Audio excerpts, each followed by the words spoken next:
Hello, welcome back mga ka-builder. Meron tayong magandang unboxing ngayon. Na-order ko to sa online. RX78-2 si Lolo. 3D print siya. 85 cm tall. I-unbox natin ngayon. Tapos, check natin yung loob. Lahat ng details. Tapos magkakaroon tayo ng part 2 dito para sa custom paint. Pero ano na rin to separated na yung 3D print nito, may color na siya. Check natin ngayon. May handle, nasira na siya yung handle. Nung nakita ko pa lang to, excited na ako Wow! Ang daming laman. Kita nyo naman, napaka-safe. Bubble wrap lahat. Isa-isa natin check yan. Oh! Sheesh! Kita nyo guys, nagawa yung request ko. Bali ano lang to, pahabol lang to. Hindi to kasama sa package niya. Pinahabol ko lang siya. Gundam RX78-2. Diba? Galing nameplate. Para pag nakatayo siya, meron siyang nameplate. Panalo!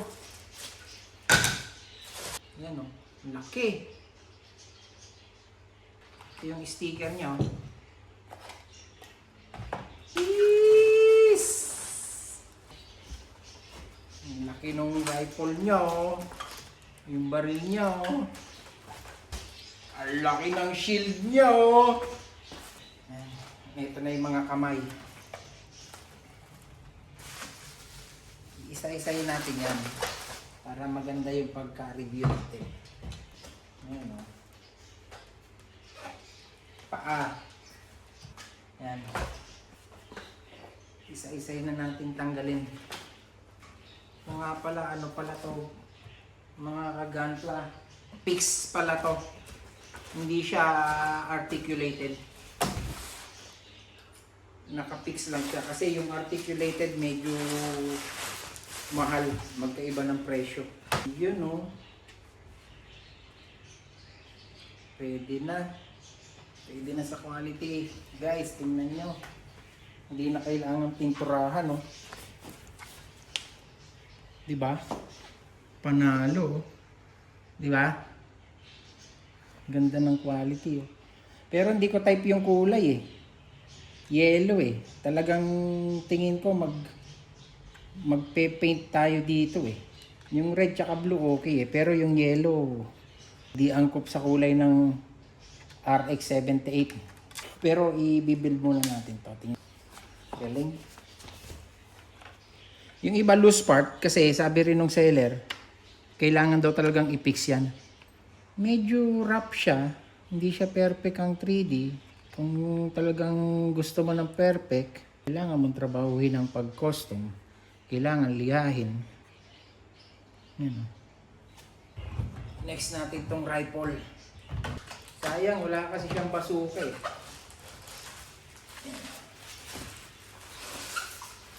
Wow, sheesh. Panalo rin yung rifle niya Okay na rin siya. Hindi na masama. Kunting linis lang tayo dyan. Tayo na bahala dyan. Mukhang malaki-laking project na naman to. Pwede na. Yung shield naman. Ay, grabe ang bigat.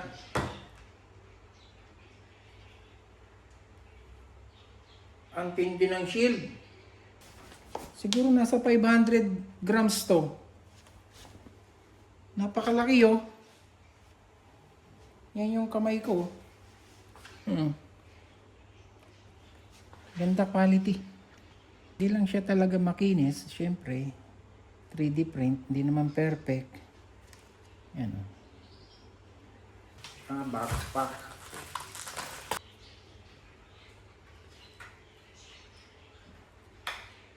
Yan siya yung backpack niya. Backpack. Kailangan talagang trabahuin ng paint. Yan. Loose siya. Kailangan din talagang i-glue. Pero gagamit lang ako dito ng temporary glue. Kasi pag inuwi ko to ng Pilipinas, tsaka ako siya i-glue doon ng Pix.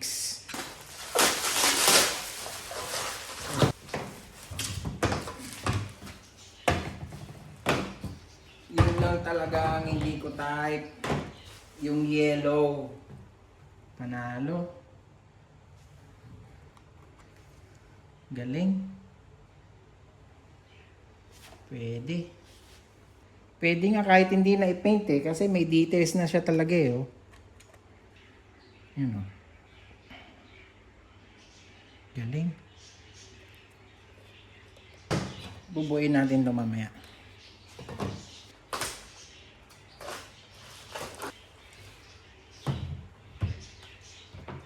Mainit ah. Ang ganda nga. Ang laki.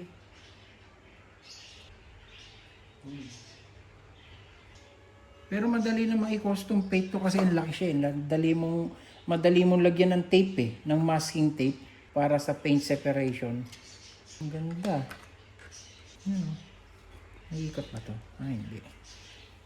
Yung isa pa buksan natin.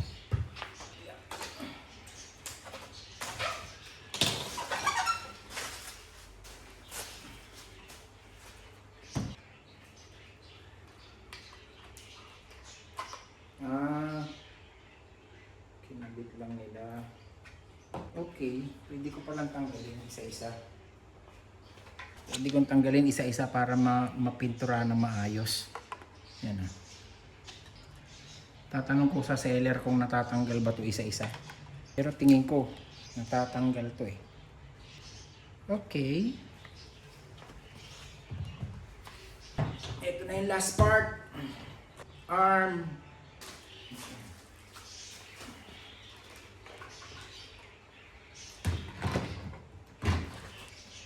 Ang sa may shoulder niya, hindi rin siya articulated. Sabi rin naman kasi ng seller eh. Naka-fix lang tong ano na to. Figure. Pero okay nga yun. Kasi sa laki niya, mahirap naman pag articulated yung gumagalaw. Ganda. Ganda oh. Quality talaga. Ang lupit.